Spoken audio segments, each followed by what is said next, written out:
এতদিনে এই ফলটি বা এই ফলের উদ্ভিদটির সাথে আমাদের সকলেরই বেশ পরিচিত হয়ে ওঠার কথা, কারণ ইউটিউবে দিন দিন এর জনপ্রিয়তা যে হারে বাড়ছে, কিছুদিন পর হয়তো অন্যান্য দেশের মতো আমাদের দেশেও এগুলো চাষ করে বাজারে বিক্রি করা হবে। ফলটির বৈজ্ঞানিক নাম ফিজালিস পেরুভিয়ানা। এই ফলের উদ্ভিদের রয়েছে অসংখ্য প্রজাতি। নানান দেশের মানুষ ফলটিকে নানান রকম নামে চিনে। কোথাও এটিকে বলা হয় ক্যাপ গুজবেরি, কোথাও গোল্ডেন বেরি, কোথাও গ্রাউন্ড চেরি, ইনকা বেরি ইত্যাদি। এটি মূলত দক্ষিণ আমেরিকার একটি উদ্ভিদ। বাংলায় এই ফলের অনেক নাম রয়েছে, যেমন ফটকা ফল, আন্ডুলি, রসভরি ইত্যাদি। পাকা অবস্থায় এই ফলটির স্বাদ কিছুটা আনারসের মতো হয়, টক এবং মিষ্টির মিশ্রণ।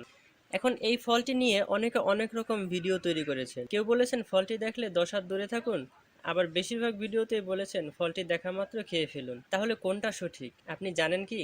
যদি না জানেন তবে পুরো ভিডিওটির সাথেই থাকুন। প্রথমে এটি খাওয়ার কারণগুলো জানব। ইউএস ডিপার্টমেন্ট অফ এগ্রিকালচারের তথ্য অনুযায়ী ফটকা ফল বা গ্রাউন্ড চেরির প্রতি 100 গ্রামে শক্তি পাওয়া যায় 53 ক্যালোরি। এই ফলে খুব অল্প পরিমাণে ফ্যাট থাকে এবং কোলেস্টেরল থাকে না। এছাড়া carbohydrate, protein, vitamin C, vitamin K, E, calcium, iron, phosphorus, thiamine, beta carotene, lutein, fibre ইত্যাদি পাওয়া যায়। এগুলো হলো ফটকা ফলের পুষ্টি উপাদান এবং এর স্বাস্থ্য উপকারিতা হলো যেমন এগুলো ক্যারোটিনের সমৃদ্ধ, যা অ্যান্টিঅক্সিডেন্ট, যা মানবদেহের কোষের ক্ষতি প্রতিরোধ বা ধীর করতে সাহায্য করে এবং কার্ডিওভাস্কুলার সিস্টেমকে শক্তিশালী করতেও সাহায্য করে।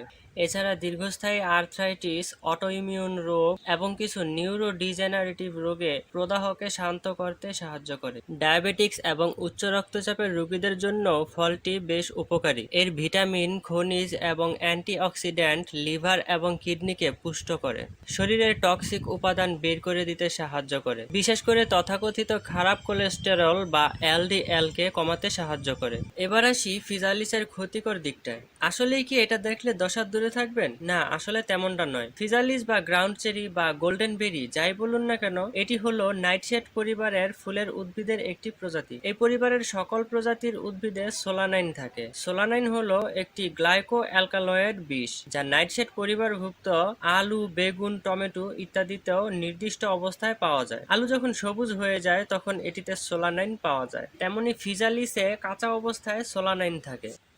বেশিরভাগ মানুষই সোলানিনের সাথে মোকাবিলা করতে পারে এবং বিষক্রিয়ার কোনো লক্ষণ দেখায় না, কারণ শরীর এটিকে ভেঙে ফেলতে পারে এবং তা দ্রুত মলমূত্রের সাথে নির্গত হয়ে যায়।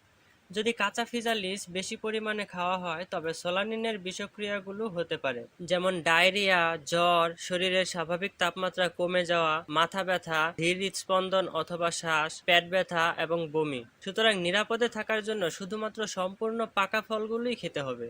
পুরো ভিডিওতে ফিজালিস বা ফটকা ফলের সঠিক তথ্যগুলোই আপনাদের সামনে তুলে ধরার চেষ্টা করেছি। ভিডিওটি যদি ভালো লাগে তাহলে অবশ্যই শেয়ার করবেন এবং লাইক কমেন্ট করে আপনাদের মতামত জানাবেন।